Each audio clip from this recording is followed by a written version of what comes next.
কালীগঞ্জে SF টিভির সপ্তম প্রতিষ্ঠাবার্ষিকী পালিত। মোহাম্মদ মুক্তাদির হোসেন, স্টাফ রিপোর্টার।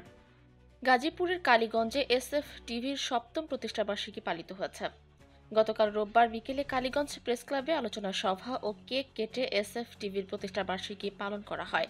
এসএফ টিভির কালীগঞ্জ প্রতিনিধি মোহাম্মদ মুক্তাদির হোসেনের সঞ্চালনায় কালীগঞ্জ প্রেস ক্লাবের সভাপতি অধ্যাপক মোখলেসুর রহমানের সভাপতিত্বে আলোচনা সভা অনুষ্ঠিত হয়।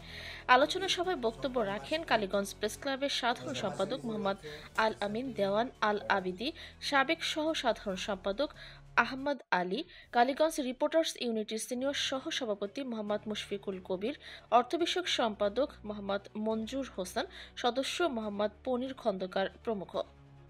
অন্যান্যদের মধ্যে উপস্থিত ছিলেন কালীগঞ্জ রিপোর্টার্স ইউনিটির ক্রীড়া বিষয়ক সম্পাদক মোহাম্মদ শাহনেওয়াজ, কালীগঞ্জ প্রেস ক্লাবের সদস্য মোহাম্মদ সোহরাব হোসেন, কালীগঞ্জ রিপোর্টার্স ইউনিটির সদস্য আলমগীর মোল্লা, সাংবাদিক মোস্তফা শিকদার, ব্যবসায়ী মোহাম্মদ আলী হোসেন খোকন, ইউসুফ আলী, মোহাম্মদ বাদল মিয়া, ব্যবসায়ী সাইফুল ইসলাম সহ গণমাধ্যম কর্মীরা। পরে উপস্থিত সকলকে নিয়ে কেক কেটে প্রতিষ্ঠাবার্ষিকী উদযাপন করা হয়।